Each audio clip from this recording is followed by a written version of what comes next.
नमस्ते और इस बेहद खास सफर में बहुत बहुत स्वागत है। अगर दिल में एक बैकपैकर बसता है, नई नई जगहों की तलाश रहती है और अपनी ट्रैवल बकेट लिस्ट में दुनिया के सबसे शानदार डेस्टिनेशंस को जोड़ने की ख्वाहिश है, तो आज का ये एक्सप्लेनर बिल्कुल सटीक जगह है। आज हम एक ग्लोबल टूर पर निकलने वाले हैं, जहां दुनिया के नए 7 अजूबों को एक्सप्लोर किया जाएगा। तो बस अपना वर्चुअल बैकपैक तैयार कर लीजिए और चलिए इस सफर पर। चलिए फटाफट अपनी आज की इटिनरेरी यानी यात्रा कार्यक्रम पर नजर डाल लेते हैं। शुरुआत होगी 2007 के उस ऐतिहासिक अपडेट से जिसने सब कुछ बदल दिया। फिर हम चलेंगे एशिया की शान, महान दीवार और ताजमहल देखने।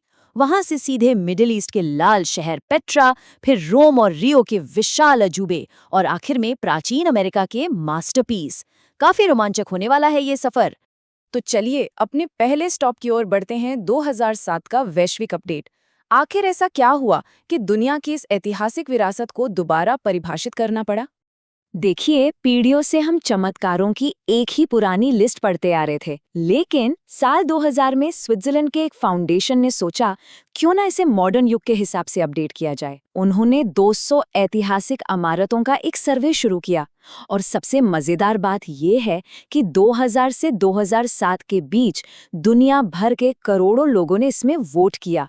ये इतिहास का सबसे बड़ा पोल था। इसी अथक प्रयास के बाद 2007 में हमारे सामने 7 अजूबों की एक एकदम फ्रेश और अपडेटेड लिस्ट आ गई।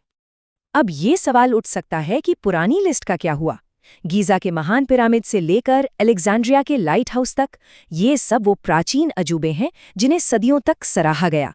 लेकिन अब वो एक पुराने युग का हिस्सा बन चुके हैं और इस आधुनिक अपडेट ने हमारी ट्रैवल गाइड बुक्स को हमेशा के लिए बदल कर रख दिया है। अब अपनी फ्लाइट पकड़ते हैं और चलते हैं एशिया। हमारा अगला पड़ाव 2 ऐसे आधुनिक अजूबों के बारे में है जो बिल्कुल विपरीत छोर पर हैं। एक वास्तुकला की विशालता के लिए जाना जाता है, तो दूसरा अमर प्रेम की मिसाल है। आइए इस नंबर पे गौर करें। 64,000 किलोमीटर। चीन की ये महान दीवार इतनी ही लंबी है। एक बैकपैकर के नजरिए से देखें तो इसे पूरा पैदल नापने में शायद पूरी जिंदगी निकल जाए। 5वीं से लेकर 16वीं शताब्दी तक अलग अलग राजाओं ने मिलकर इसे बनवाया। और पता है, इसे खड़ा करने में करीब 20 से 33 लाख लोगों ने अपना पूरा जीवन लगा दिया। ये कल्पना से भी परे की इंजीनियरिंग है ना? इस महान दीवार का मुख्य उद्देश्य चीनी साम्राज्य की दुश्मनों से रक्षा करना था। इसका निर्माण इतना भव्य और विशाल है कि कहा जाता है ये अंतरिक्ष से भी साफ दिखाई देती है। आज के समय में ये दुनिया के सबसे बेहतरीन ट्रैकिंग स्पॉट्स में से एक है। ये केवल एक दीवार नहीं, बल्कि इंसानी जिद और मेहनत का सबसे बड़ा उदाहरण है। चीन की वादियों से निकलकर अब हम आते हैं भारत के आगरा शहर में और यहाँ स्वागत करता है सफेद संगमरमर से बना बेहद खूबसूरत ताजमहल। 1632 में मुगल सम्राट शाहजहां ने अपनी पत्नी मुमताज की याद में 42 एकड़ में ये मकबरा बनवाया था।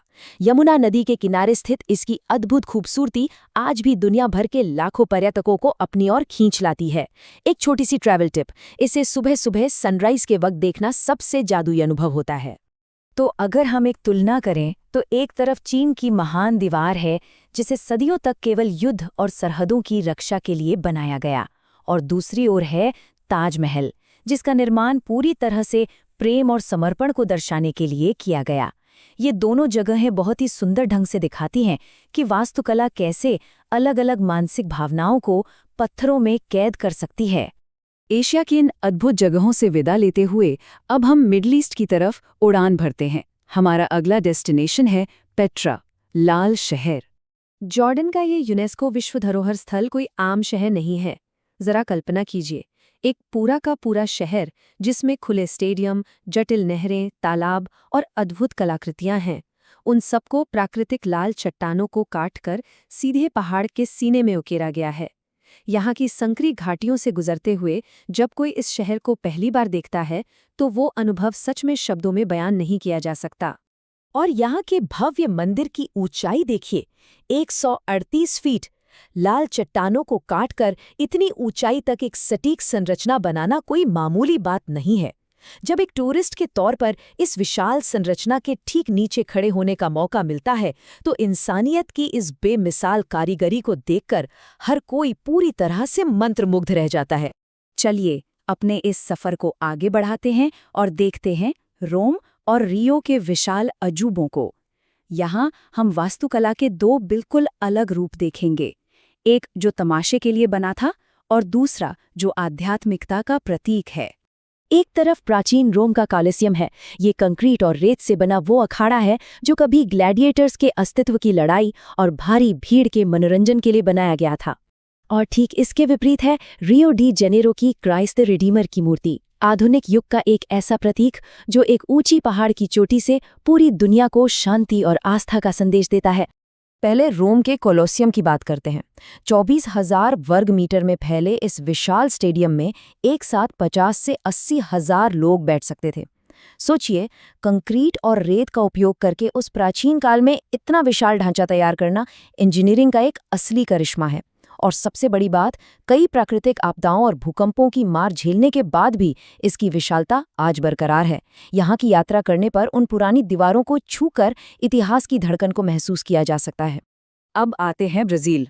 1922 से 1931 के बीच बनी क्राइस्ट द रिडीमर की मूर्ति 40 मीटर ऊंची और 30 मीटर चौड़ी है। लेकिन जो चीज़ सबसे ज्यादा हैरान करती है वो है इसका वजन, पूरे 365 टन। इतनी ऊंचाई पर इतने भारी ढांचे को स्थापित करना कोई छोटी उपलब्धि नहीं है। पूरी दुनिया से बैकपैकर्स सिर्फ इस मूर्ति के पास खड़े होकर रियो शहर के उस जादुई पैनोरामिक व्यू को देखने आते हैं। ये यकीनन एक मस्ट विजिट स्पॉट है। और अब हमारी इस ग्लोबल ट्रिप का आखिरी पड़ाव आ गया है, प्राचीन अमेरिकी मास्टरपीस। यहाँ की संरचनाएं सिर्फ इमारतें नहीं हैं, बल्कि वे विज्ञान, प्रकृति और खगोल शास्त्र का एक शानदार संगम है। जरा इस ऊंचाई को इमेजिन कीजिए, समुद्र तल से 2434 मीटर ऊपर। ये एक चौंका देने वाली संख्या है। पेरू की पर्वतमाला में इसी अचंभित कर देने वाली ऊंचाई पर बसा है ऐतिहासिक शहर माचू पिचू। बादलों के बीच छिपा ये इंका शहर एक असली एडवेंचर है। 1983 में इसे यूनेस्को द्वारा विश्व धरोहर का दर्जा मिला था। जो लोग मशहूर इंका ट्रेल ट्रैक करके यहाँ पहुँचते हैं, उनके लिए इस ऊंचाई से घाटी को देखना जीवन का सबसे बेहतरीन अनुभव होता है। और हमारा अंतिम अजूबा है मेक्सिको का चिचेन इट्जा। ये कोई एक इमारत या पिरामिड नहीं है, बल्कि 5 किलोमीटर के विशाल दायरे में फैला एक पूरा शहर है। इस ऐतिहासिक जगह में कई पिरामिड, मंदिर और खेल के मैदान शामिल हैं। साथ ही वहां मौजूद एक पवित्र कुआं और एक एस्ट्रोनॉमिकल ऑब्जर्वेटरी यानी खगोलीय वेधशाला ये सिद्ध करते हैं कि इसके निर्माता विज्ञान में कितने निपुण थे। अब एक पल के लिए यहाँ रुकते हैं। क्या कभी ये ख्याल आया है कि बिना किसी मॉडर्न कैलेंडर या घड़ी के चिचेन इट्जा के प्राचीन निर्माताओं ने केवल पत्थरों और वास्तुकला का इस्तेमाल करके पूरे एक साल के चक्र को कैसे ट्रैक किया होगा? है ना सोचने वाली बात। जवाब इस मुख्य पिरामिड में छिपा है। इसके चारों तरफ कुल मिलाकर ठीक 365 सीढ़ियां हैं। जी हाँ, बिल्कुल सही सुना। हर एक सीढ़ी वर्ष के एक दिन का सटीक प्रतीक मानी जाती है। ये अपने आप में वास्तुकला और समय की समझ का एक ऐसा मास्टरपीस है जो आज भी सबको हैरान कर देता है। और इसी के साथ हमारे इस शानदार ग्लोबल एक्सप्लेनर का अंत होता है। 365 दिन दर्शाने वाली इन सीढ़ियों से लेकर 6,400 किलोमीटर लंबी उस रक्षा दीवार तक वास्तुकला की इन चरम सीमाओं को देखने के बाद मैं इस चर्चा को एक सवाल के साथ खत्म करना चाहूंगा। आखिर किस युग के चमत्कार ने इंसानी क्षमता और इंजीनियरिंग की असली सीमाओं को सबसे ज्यादा चुनौती दी है? अपने अगले एडवेंचर की प्लानिंग करते हुए इस पर जरूर विचार कीजिएगा। दुनिया को एक नए रोमांच की नज़र से देखते रहें और इस सफर में जुड़ने के लिए बहुत बहुत धन्यवाद।